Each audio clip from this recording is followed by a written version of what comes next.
Hello विद्यार्थी मित्रों, आपका इस वीडियो में बहुत बहुत स्वागत है। यहाँ पर अपने स्टैंडर्ड 9th में subject science and technology chapter 3 परमाणु एवं अणु के बारे में सीखना है आपको। तो उससे पहले कोई भी चैप्टर को शुरू करने से पहले अपने उसकी प्रस्तावना को समझ लेंगे, जिससे क्या है कि उस चैप्टर में क्या आप पढ़ना चाहते हो और क्या मुझे समझाना है, आप उसको समझ जाओगे इस बात को। तो मैं आपको क्या है प्रस्तावना से शुरू कर देता हूँ। प्रस्तावना में है कि भारतीय दार्शनिक महर्षि कणाद ने प्रतिस्थापित किया था कि उनने क्या बताया था। भारतीय दार्शनिक महर्षि कणाद नाम के एक दार्शनिक थे, भारत को देखने वाले। उनने एक बात प्रस्तावित किया था कि यदि पदार्थ यानी द्रव को विभाजित करते जाए, मतलब उसको तोड़ते जाए, विभाजित करना मतलब उसके टुकड़े करना, छोटे छोटे टुकड़े करते जाए। उसमें लिखा विभाजित करते जाए तो हमें छोटे छोटे कण प्राप्त होते। कण यानी उसके छोटे छोटे पार्ट्स होते, मतलब जाएंगे तथा अंत में एक सीमा आ जाएगी। उसकी अंत में एक सीमा आएगी जब प्राप्त कण को पुनः विभाजित किया नहीं जा सकेगा। अर्थात वह सूक्ष्म कण, जो सूक्ष्म कण है उसको परमाणु कहा जाए। मतलब उसने क्या कहा, एक बात उसने देखी कि किसी भी पदार्थ को अगर आप छोटा टुकड़ा करते हैं, उसे किसी भी आघात करते या किसी से कूटते या पीटते, उसे छोटा करते चले जाते, तो एक स्थिति ऐसी आएगी कि उसके फिर टुकड़े होना बंद हो जाएंगे, उससे छोटा नहीं हो सकता। जैसे आप ले सकते हो नमक का टुकड़ा बड़ा होता है, उसको आप इस तरह से आघात करके या चोट पहुंचा के उसे छोटे छोटे टुकड़े करते जाएंगे तो उसके बहुत छोटे छोटे टुकड़े हो जाएंगे। ऐसे छोटे टुकड़े हो जाएंगे फिर उसका टुकड़ा नहीं हो सकता। एकदम छोटा टुकड़ा करते जाओ, उसके बाद उसका टुकड़ा ना हो सके। वही सूक्ष्म कण क्या कहलाएगा, सूक्ष्म कण को परमाणु कहा उसने। तो परमाणु चैप्टर था, इसलिए परमाणु के बारे में आपने समझा। अभी अणु के बारे में इसके बाद समझेंगे, तो पहले परमाणु के बारे में और एक सुझाव देख लेते हैं। ग्रीक दार्शनिक डेमोक्रिटस ने सुझाव दिया था कि हम द्रव यानी पदार्थ को विभाजित करते जाएं, मतलब उसको एकदम टुकड़े करते जाएं, तो एक स्थिति ऐसी आएगी जब कण को पुनः विभाजित नहीं किया, मतलब फिर उसको दोबारा पुनः मतलब फिर से विभाजित नहीं किया जा सकता। उन्होंने इन अविभाज्य कण को परमाणु कहा। तो इसका मतलब क्या हुआ, परमाणु की एक परिभाषा भी आगे आएगी कि एक सूक्ष्म कण, किसी भी पदार्थ का एक सूक्ष्म कण जिसका फिर विभाजन ना किया जा सके, या फिर इसके हिसाब से ग्रीक दार्शनिक डेमोक्रिटस के सुझाव के हिसाब से कि अविभाज्य कण मतलब इसका फिर विभाजन ना हो, ऐसे कण को भी परमाणु कहा जाता है। इसके बाद अपने दो नियम को समझेंगे संयोगीकरण के, और उसके बाद आगे अपने देखते हैं। पहले परमाणु क्या है उसके बारे में समझ गए थे, परमाणु क्या है उसके बारे में समझ गए थे। अब यहाँ पर आपको एक परिभाषा और देखनी, एक नियम भी देखना है और उसके प्रकार के बारे में समझना है। तो क्वेश्चन मैंने आपको लिखा है यहाँ पर, रासायनिक संयोजन के नियम लिखिए। रासायनिक संयोजन के नियम लिखिए, मतलब रासायनिक संयोजन का नियम क्या वो लिखना है अपने को। और रासायनिक संयोजीकरण यानी संयोजीकरण एक क्रिया हो गई, रासायनिक संयोजीकरण एक क्रिया हो गई के नियम कौन कौन से हैं वो भी आपको समझाना भी है, उसका उदाहरण देना भी है। चलो तो यहाँ पर अपने सबसे पहले इसके नियम को समझेंगे। रसायन विज्ञान की प्रयोगशाला में, रसायन विज्ञान की जो प्रयोगशाला होती है, लेबोरेटरी होती है, प्रयोगशाला नहीं लेबोरेटरी, उसमें सभी तत्व पाए जाते हैं। आपको मालूम है जितने भी तत्व होते हैं वो लेबोरेटरी में आपको मिलते हैं। तो यहाँ पर प्रयोगशाला में 2 या 2 से अधिक पदार्थ लेने हैं आपको।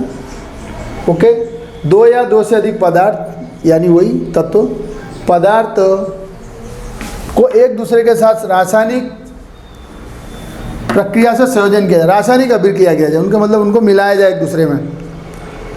वो पदार्थों को अलग अलग लेके फिर किसी भी एक बीकर या एक पात्र में जो कांच का होना चाहिए, उसके अंदर उसके अनुपात के अनुसार जितनी उसमें ज़रूरत हो उतने अनुसार दोनों पदार्थों को मिलाया जाए उसी एक बीकर के अंदर।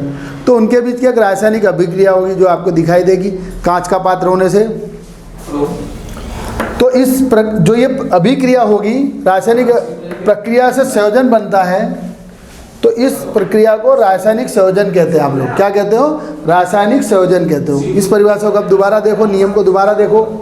रासायनिक संयोजन का नियम है रसायन विज्ञान की प्रयोगशाला में यानी लेबोरेटरी में, जिसमें आपके 2 या 2 से अधिक पदार्थ होने चाहिए। उन पदार्थों को क्या करना है, एक दूसरे के साथ रासायनिक प्रक्रिया से एक संयोजन बनाया जाए, मतलब घोल बना जाए, दोनों को मिला दिया जाए। किसी एक बीकर को लेकर, जो कांच का पात्र हो बीकर, उसके अंदर 2 पदार्थों को आप डालेंगे उसके अनुपात में जैसी उसकी ज़रूरत हो, और डालने के बाद क्या उनके बीच एक संयोजन होगा, मतलब एक दूसरे से मिल जाएंगे। संयोजन मतलब मिलना। तो संयोजन बनाया जाए तो इस प्रक्रिया को जो अपने रासायनिक संयोजन कहेंगे, तो ये प्रक्रिया आपकी क्या होगी, रासायनिक संयोजन होगी, क्योंकि एक रासायनिक पदार्थों को मिलाना है। रासायनिक पदार्थों को मिलाकर उनके बीच अभिक्रिया कराएंगे तो वो एक दूसरे से मिल जाएंगे ना, संयोजित हो जाएंगे, तो इसे रासायनिक संयोजन का नियम कहा जाता है। इसके 2 कौन कौन से नियम है, तो पहला द्रव्यमान संरक्षण का नियम, दूसरा स्थिर अनुपात का नियम। संरक्षण का मतलब क्या होता है कि पदार्थ को, एक पदार्थ दूसरे पदार्थ में बदल जाए, ना उसका विनाश हो ना उसका सर्जन हो, संरक्षण का मतलब होता है ये। अपने द्रव्यमान संरक्षण का मतलब किसी पदार्थ का जो द्रव्यमान है यानी MASS मास, वो क्या हो, ना तो वो उत्पन्न हो और ना ही उसका विनाश हो। एक पदार्थ का द्रव्यमान दूसरे पदार्थ के द्रव्यमान में परिवर्तित हो जाए, वो क्या कहलाता है, द्रव्यमान संरक्षण का नियम। तो इसको अपने मैंने लिखा हुई आप देख लेंगे।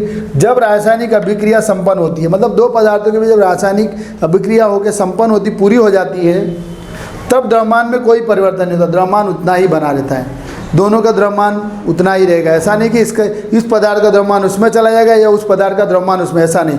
2 पदार्थ जो आपने मिलाए हैं तो उनके द्रव्यमान अपने अपने अलग ही बने रहेंगे, भले कोई भी एक रासायन पदार्थ बन जाए। ओके, तो यहाँ पर एक द्रव्यमान संरक्षण का नियम है। स्थिर अनुपात का नियम में क्या होता है, कोई भी यौगिक यानी 2 तत्वों से मिलकर यौगिक बनता है, आपको मालूम है। 2 या 2 से अधिक तत्वों से मिलकर एक यौगिक की रचना होती है। जैसे मान लो मैं उदाहरण के तौर पे आपको ले लूँ, हाँ H2O एक यौगिक है, यानी पानी में 2 तत्व मिले हुए, एक हाइड्रोजन तत्व और ऑक्सीजन तत्व। इसी का मैं आपको एग्जाम्पल देने जा रहा हूँ। तो इसका एग्जाम्पल देने से पहले इसकी अनुपात के नियम को फिर समझ लेते हैं, स्थिर अनुपात के नियम को। कोई भी यौगिक 2 या 2 से अधिक तत्वों से निर्मित होता है। मतलब कोई भी यौगिक 2 या 2 से अधिक तत्वों से मिलता है। इसमें कौन से 2 तत्व हैं, हाइड्रोजन और ऑक्सीजन। पानी एक यौगिक है H2O, इसको बोलेंगे H2O। इसमें हाइड्रोजन क्या एक तत्व है, ऑक्सीजन भी एक तत्व है। तो ये पानी एक यौगिक है, किन तत्वों से मिलकर बना है, हाइड्रोजन और ऑक्सीजन से। इस तरह समझेंगे इसे। तो यौगिक में इन तत्वों का अनुपात स्थिर रहता है, इसका अनुपात उतना ही रहेगा, बाहर जाए वो पदार्थ आप कहाँ से लो। पानी का स्रोत यानी स्थान, जहाँ से भी आप पानी लोगे उसमें हाइड्रोजन ऑक्सीजन का अनुपात यानी प्रमाण उतना ही रहेगा। जैसे एग्जाम्पल देंगे तो जैसे H हाइड्रोजन ऑक्सीजन का ये अनुपात का चिन्ह है, 2 इस तरह से पॉइंट करेंगे, 1:8। कहीं पानी लोगे आप, कहीं पानी लोगे आप किसी स्थान का भी, तो वहाँ पर हाइड्रोजन जो होगा 1 भाग होगा और ऑक्सीजन 8 भाग होगा।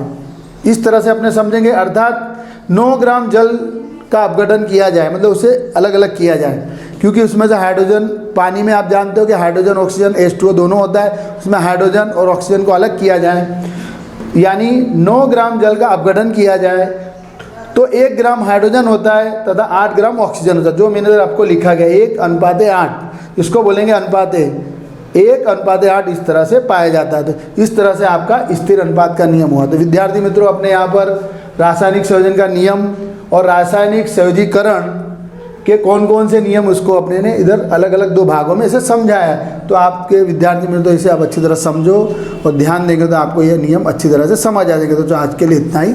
Thank you very much.